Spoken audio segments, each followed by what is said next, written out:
अगला अध्याय।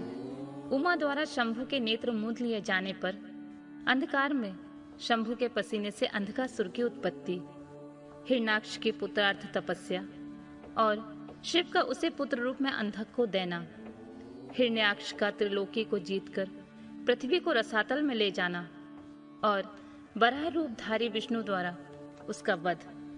सनत कुमार जी कहते हैं, व्यास जी, अब जिस प्रकार अंधकासुर ने परमात्मा शंभु के गणा अध्यक्ष पद को प्राप्त किया था, महेश्वर के उस मंगलमय चरित्र का श्रवण करो। मुनीश्वर, अंधकासुर ने पहले शिव जी के साथ बड़ा घोर संग्राम किया था, परंतु पीछे बारंबार सात्विक भाव से, उद्रेक से उसने शंभु को प्रसन्न कर लिया, क्योंकि नाना प्रकार की लीलाएं करने वाले शंभु शरणागत रक्षक तथा परम भक्त वत्सल हैं। उनका महात्मा परम अद्भुत है। व्यास जी ने पूछा, ऐश्वर्यशाली मुनिवर, वह अंधक कौन था और भूतल पर किस वीरवान के कुल में उत्पन्न हुआ था? दैत्यों में प्रधान तथा महामनस्वी उस बलवान अंधक का स्वरूप कैसा था और वह किसका पुत्र था? उसने परम तेजस्वी शंभु की गणा अध्यक्षता को कैसे प्राप्त किया?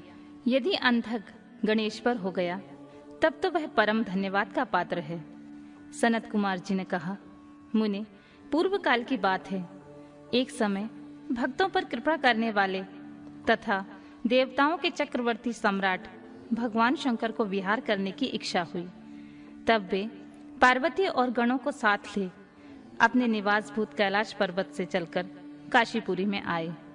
वहां उन्होंने उस पुरी को अपनी राजधानी बनाया और भैरव नामक वीर को उसका रक्षक नियुक्त किया। फिर पार्वती के साथ ठहरे हुए वे भक्तजनों को सुख देने वाली अनेक प्रकार की लीलाएं करने लगे। एक समय वे उसके वरदान के प्रभाववश अनेक वीराग्रगण गणेश्वरों और शिवा के साथ मंदरांचल पर गए और वहां भी तरह तरह की क्रीड़ाएं करने लगे। एक दिन जब प्रचंड पराक्रमी कदर्पी शिव मंदरांचल की पूर्व दिशा में बैठे हुए थे, उसी समय गिरजा ने नर्म क्रीड़ावश उनके नेत्र बंद कर दिए। इस प्रकार जब पार्वती ने मूंगे, सुवर्ण और कमल के प्रभा वाले अपने कर कमलों से हर के नेत्र बंद कर दिए, तब उनके नेत्रों के मूंद जाने के कारण वहां क्षण भर में ही घोर अंधकार फैल गया। पार्वती के हाथों का महेश्वर के शरीर से स्पर्श होने के कारण शंभु के ललाट में स्थित अग्नि से संतृप्त होकर मद जल प्रकट हो गया और जल की बहुत सी बूंदें टपक पड़ी। तदनंतर उन बूंदों ने एक गर्भ का रूप धारण कर लिया। उसमें एक ऐसा जीव प्रकट हुआ जिसका मुख विकराल था। वह भयंकर, अत्यंत क्रोधी, कृतघ्न, अंधा कुरूप, जटाधारी, काले रंग का, मनुष्यों से भिन्न, बेडोल और सुंदर बालों वाला था। उसके कंठ से घोर घर घर शब्द निकल रहा था। वह कभी गाता, कभी हंसता और कभी रोने लगता था तथा जबड़ों को चाटते हुए वह नाच रहा था। उस अद्भुत दृश्य वाले जीव को प्रकट होने पर शिव जी मुस्कुराकर पार्वती से बोले, प्रिय, मेरे नेत्रों को मूंद कर तुमने ही तो यह कार्य किया है, फिर तुम उससे भय क्यों कर रही हो? शंकर जी के उस वचन को सुनकर गौरी हंस पड़ी और उनके नेत्रों पर से उन्होंने हाथ हटा लिए। फिर तो वहां प्रकाश छा गया, परंतु उस प्राणी का रूप भयंकर ही बना रहा और अंधकार से उत्पन्न होने के कारण उसके नेत्र भी अंधे थे। तब वैसे प्राणी को प्रकट हुआ देखकर गौरी ने महेश्वर से पूछा, भगवान, मुझे सच सच बताइए कि हम लोगों के सामने प्रकट हुआ यह बेडोल प्राणी कौन है? यह तो अत्यंत भयंकर है। किस निमित्त को लेकर किसने इसकी सृष्टि की है और यह किसका पुत्र है? सनत कुमार जी कहते हैं, महर्षि, जब लीला रचने वाली तथा तीनों लोकों की जननी गौरी ने सृष्टिकर्ता की उस अंधे सृष्टि के विषय में यूं प्रश्न किया, तब लीला बिहारी भगवान शंकर अपनी प्रिया के उस वचन को सुनकर कुछ मुस्कुराए और इस प्रकार बोले, अद्भुत चरित्र रचने वाली अंबिके, सुनो, जब तुमने मेरे नेत्र मूंद लिए थे, उसी समय यह अद्भुत एवं प्रचंड पराक्रमी प्राणी मेरे पसीने से प्रकट हुआ। इसका नाम है अंधक। तुम ही इसको उत्पन्न करने वाली हो, अतः सखियों सहित तुम्हें करुणापूर्वक इसके गणों से यथायोग रक्षा करते रहना चाहिए। आर्य, इस प्रकार बुद्धिपूर्वक विचार करके ही तुम्हें सब कार्य करने चाहिए।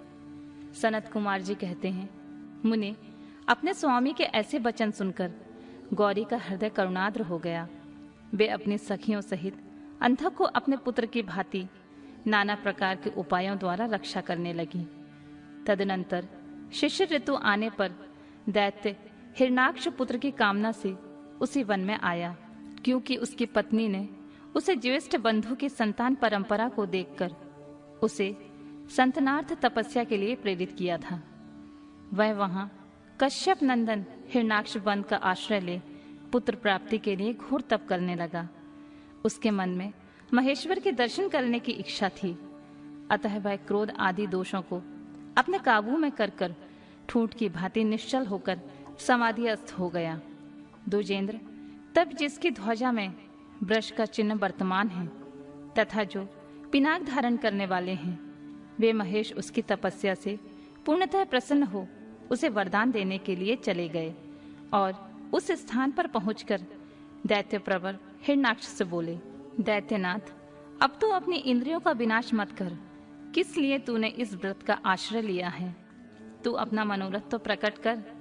मैं वरदाता शंकर हूँ, अतः तेरी जो अभिलाषा होगी वह सब मैं तुझे प्रदान करूंगा।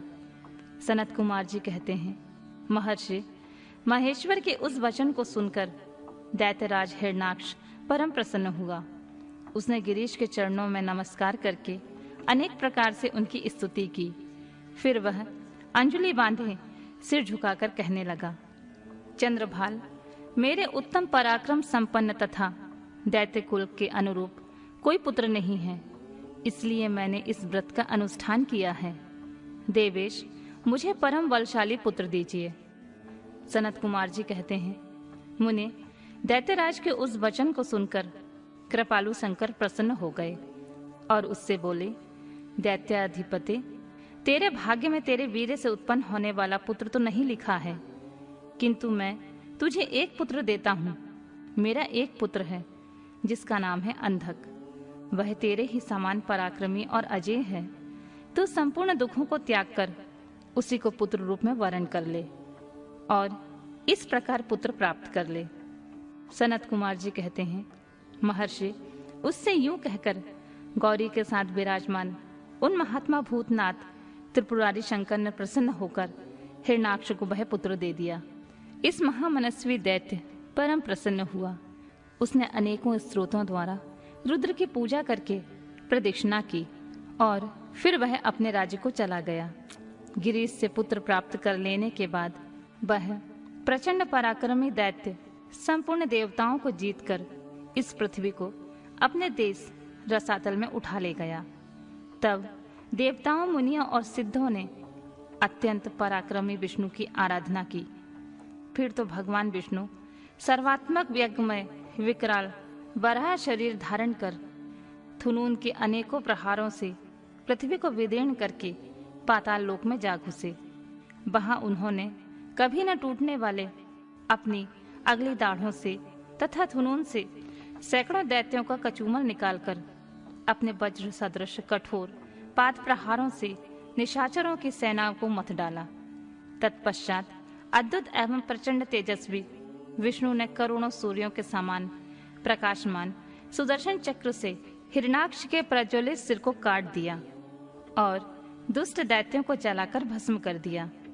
यह देख देवराज इंद्र को बड़ी प्रसन्नता हुई। उन्होंने उस असुर राज्य पर अंधक को अभिषिक्त कर दिया। फिर महात्मा विष्णु को अपनी दाढ़ों द्वारा पाताल लोक से पृथ्वी को लाते हुए देखकर परम प्रसन्न हुए और अपने स्थान पर आकर पूर्ववत स्वर्ग और भूतल की रक्षा करने लगे। इधर 12 रूप धारण करके उत्तम कार्य करने वाले उग्र रूपधारी श्री हरि प्रसन्नचित हुए समस्त देवों, मुनियों और पद्य योनि ब्रह्मा द्वारा प्रशंसित होकर अपने लोक को चले गए। इस प्रकार 12 रूपधारी विष्णु द्वारा असुर राज हिरण्याक्ष के मारे जाने पर समस्त देव मुनि और अन्यान्य सभी जीव सुखी हो गए।